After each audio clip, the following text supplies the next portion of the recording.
My self Sonia Singh, assistant professor Bharati college. आज मैं आपके सामने प्लांट मेटाबोलाइट्स के आगे के बारे में बताऊंगी कि प्लांट्स मेटाबोलाइट्स के अंदर सेकेंडरी मेटाबोलाइट्स का फॉर्मेशन कैसे होता है। तो जो हमने इससे प्रीवियस क्लास में ये देखा था कि सबसे पहले हम लोग रिवाइज़ कर लेते हैं एक बार कि प्लांट मेटाबोलाइट्स क्या होते हैं। प्लांट मेटाबोलाइट्स का मतलब वो होता है कि जो प्लांट्स के अंदर जो भी मेटाबॉलिज्म होता है उसके अंदर कौन कौन से इंटरमीडिएट्स प्रोडक्ट्स बनते हैं उसको हम लोग बोलते हैं मेटाबोलाइट्स। तो हमने स्टार्टिंग में देखा था कि जितने भी प्लांट्स होते हैं वो चाहे हर्ब हो या शर्ब हो या फिर ट्रीज़ हो, मतलब प्लांट्स की कोई भी कैटेगरी हो सकती है, उसके अंदर अगर कोई भी साइकिल चल रही है तो साइकिल जब भी चलती है तो वो किसके प्रेजेंस में चलती है, एंजाइम्स के प्रेजेंस में चलती है। तो जब भी कोई इनिशियल प्रोडक्ट मतलब ए प्रोडक्ट से बी प्रोडक्ट में कोई चेंज होता है, बी से सी में कोई चेंज होता है, सी से डी में कोई चेंज होता है, ये बी सी ये सारे क्या है, इंटरमीडिएट्स हम लोग इसको बोलते हैं। These are the intermediates. तो ये जो ए से बी में कन्वर्ट हो रहा है, बी से सी में कन्वर्ट हो रहा है एंड सी से डी में कन्वर्ट हो रहा है, ये किसकी प्रेजेंस में होता है, with the help of enzymes. Means इसके लिए कोई ना कोई आपको एंजाइम्स चाहिए होता है रिएक्शन कराने के लिए। तो इसके बाद क्या होगा कि आपका रिएक्शन कैरिड आउट होता है और बहुत सारे डिफरेंट टाइप्स ऑफ इंटरमीडिएट्स का फॉर्मेशन होता है। तो जब भी कोई प्लांट्स के अंदर साइकिल चलती है तो डिफरेंट टाइप के इंटरमीडिएट्स का फॉर्मेशन होता है। अब ये बात भी हमने कल आपको बताई थी कि इंटरमीडिएट्स का जो फॉर्मेशन होता है, जब भी कोई रिएक्शन होती है तो रिएक्शन दो तरीके से होती है। कैसे होती है रिएक्शन, कैटाबॉलिक एंड एनाबॉलिक। इसमें हमने आपको बताया था कि कैटाबॉलिक रिएक्शन में क्या होगा, कैटाबॉलिक रिएक्शन में होता है छोटे छोटे ये ए जो आपको यहाँ पे दिख रहे हैं, दीज एक स्मॉल यूनिट्स हैं ये। अगर हम छोटी छोटी स्मॉल यूनिट्स को जोड़ते हैं तो क्या बनता है, एक फाइनल प्रोडक्ट का फॉर्मेशन होता है। मीन्स छोटी छोटी स्मॉल यूनिट्स को जोड़ने से एक फाइनल प्रोडक्ट का फॉर्मेशन होता है। तो जो छोटी छोटी यूनिट्स जुड़ के एक लार्ज मॉलिक्यूल बनाती हैं उसको हम लोग बोलते हैं, उस रिएक्शन को हम लोग बोलते हैं एनाबॉलिक रिएक्शन।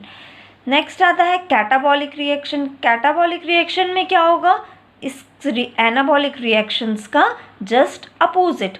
इसमें क्या होगा कि जो एनाबॉलिक रिएक्शन है, मींस अगर हमारा जो भी फाइनल प्रोडक्ट है, मींस जो भी हमारा लार्ज मॉलिक्यूल है, बिग मॉलिक्यूल है, ये बिग मॉलिक्यूल क्या करेगा, ये बिग मॉलिक्यूल हमारा टूटेगा। मतलब इसको हम लोग क्या करेंगे, ब्रेक डाउन करेंगे। इसको हमने ब्रेक डाउन किया तो ये कैसे टूटेगा, ये स्मॉल यूनिट्स में इसका क्या होगा, ब्रेक डाउन होगा। तो ये स्मॉल यूनिट में ब्रेक डाउन होगा। तो इस रिएक्शंस को हम लोग बोलते हैं कैटाबॉलिक रिएक्शन। इसका मतलब ये है कि जब भी कोई रिएक्शन होगी तो वो या तो एनाबॉलिक रिएक्शन होगी या तो कैटाबॉलिक रिएक्शन होगी। इस तरीके की जो रिएक्शंस के थ्रू हमारे बहुत सारे इंटरमीडिएट्स प्रोडक्ट्स का फॉर्मेशन होता है।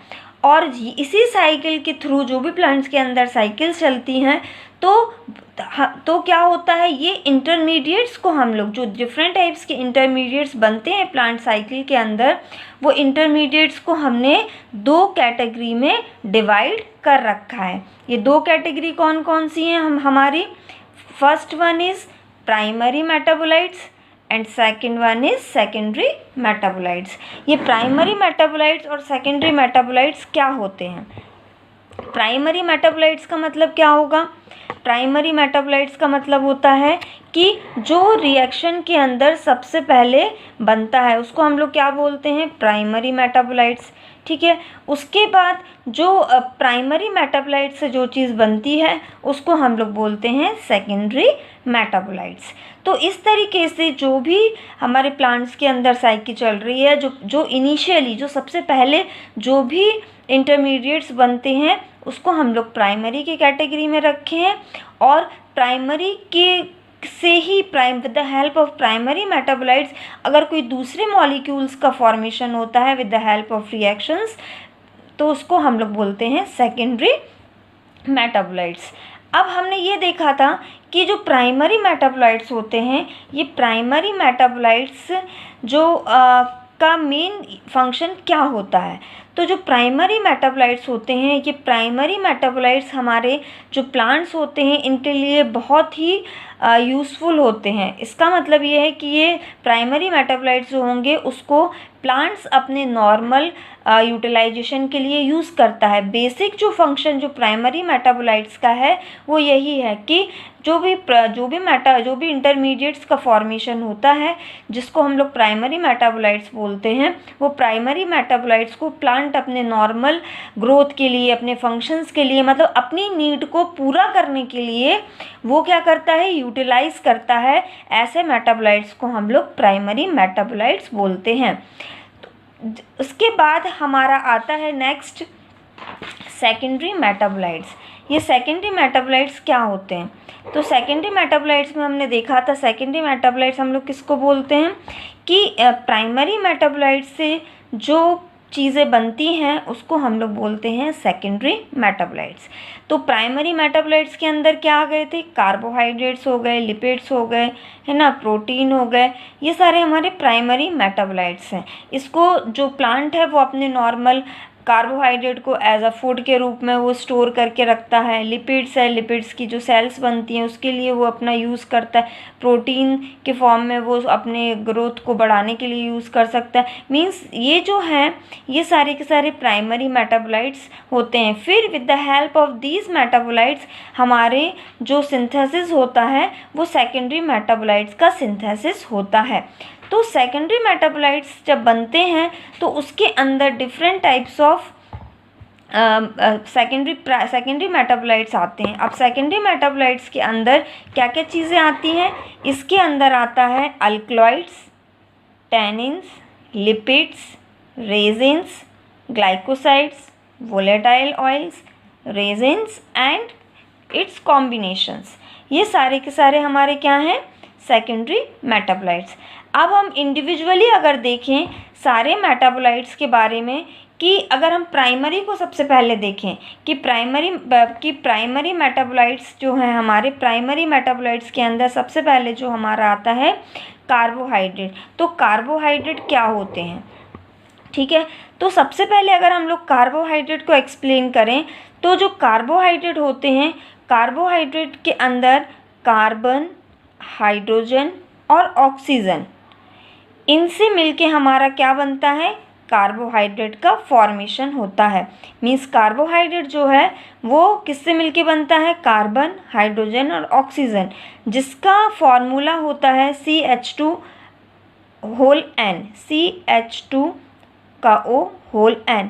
ये इसका क्या होता है, मॉलिक्यूलर फॉर्मूला होता है। This is the molecular formula. कहने का मतलब ये है कि कार्बोहाइड्रेट जो होते हैं, अगर हमको एक्सप्लेन करना है कि कार्बोहाइड्रेट क्या होते हैं, तो कार्बोहाइड्रेट का मॉलिक्यूलर फार्मूला ये होता है, वो किससे मिलके बने होते हैं, कार्बन, हाइड्रोजन, ऑक्सीजन। और दूसरे टर्म में हम ये भी बोल सकते हैं कि जिसके अंदर CHO ग्रुप फंक्शनल ग्रुप हो या फिर कीटोन ग्रुप हो। अगर ये दोनों ग्रुप किसी भी स्ट्रक्चर्स के अंदर हमको मिलते हैं तो हम लोग क्या कहेंगे कि हमारा जो स्ट्रक्चर है वो किसका है, कार्बोहाइड्रेट का। तो ये हमारी किसकी डेफिनेशन हो गई, कार्बोहाइड्रेट की, कि कार्बोहाइड्रेट क्या होते हैं, कार्बोहाइड्रेट ऐसे फंक्शनल ग्रुप होते हैं जिसके अंदर एल्डिहाइड ग्रुप और कीटोन ग्रुप प्रेजेंट होता है।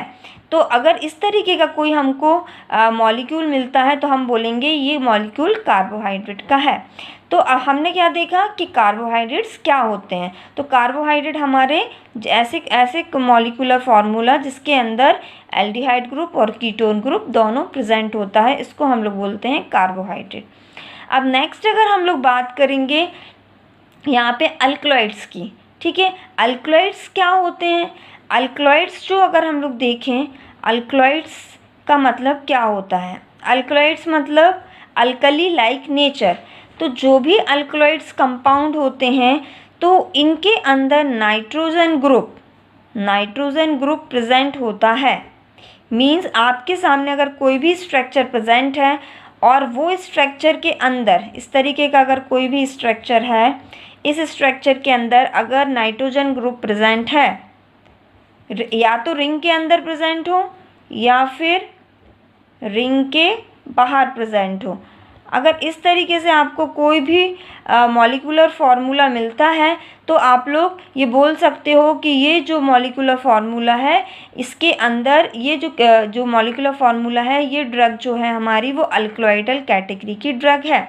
मीन्स ये जो है एन मीन्स ये डिफ्रेंशिएट करता है अलग अलग प्लांट के केमिकल के ग्रुप को। मीन्स अगर इस टाइप का अगर आपको स्ट्रक्चर मिलता है तो ये आप लोग बोलेंगे कि ये स्ट्रक्चर जो है ये हमारा अल्कलॉइड का है। मतलब अल्कलॉइड के स्ट्रक्चर में ये बात ध्यान में रखने की है कि इसके अंदर हमारा नाइट्रोजन ग्रुप प्रेजेंट होता है।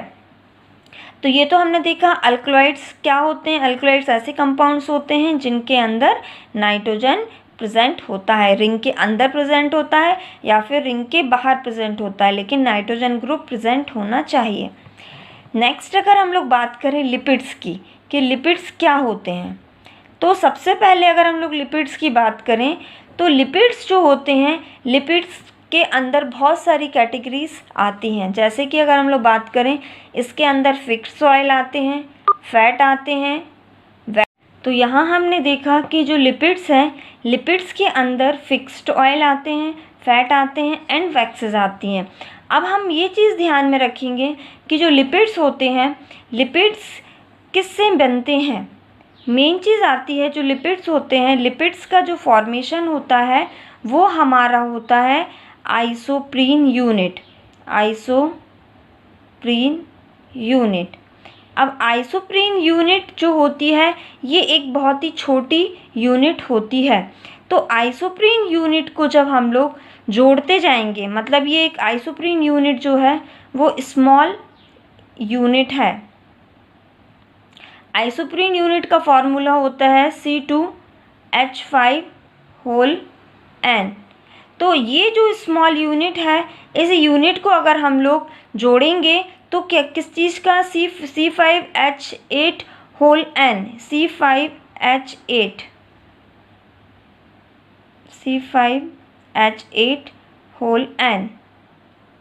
तो अगर हम लोग इस चीज़ को आइसोप्रीन यूनिट को अगर हम लोग जोड़ते जाएंगे तो किस चीज़ का फॉर्मेशन होगा, हमारा लिपिड्स का फॉर्मेशन होगा।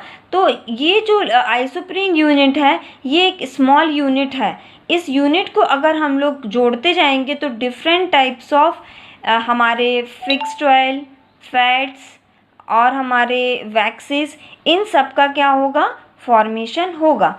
तो जो लिपिड्स होते हैं वो किससे बनते हैं, आइसोप्रीन यूनिट से। और आइसोप्रीन यूनिट हमारी डिफरेंट आइसोप्रीन यूनिट्स को अगर हम लोग जोड़ते आएंगे तो different types of fixed oil, fat और वैक्सेस बनेंगे।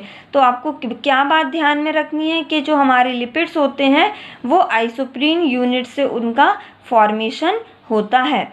तो ये हमने देखा लिपिड्स के बारे में। तो ये लिपिड्स जो होते हैं, जैसे फिक्स्ड ऑयल हुए, फिक्स्ड ऑयल क्या होते हैं, फिक्स्ड ऑयल के अंदर आते हैं वो ऑयल जो कि इवापोरेट नहीं होते हैं, ठीक है। फैट्स सबको पता है, वैक्सेस सबको पता है। उसके बाद वैक्स मतलब हमारी ये जो मोम होती है, ठीक है। उसके बाद इसके अंदर आते हैं हमारे वोलेटाइल्स ऑयल।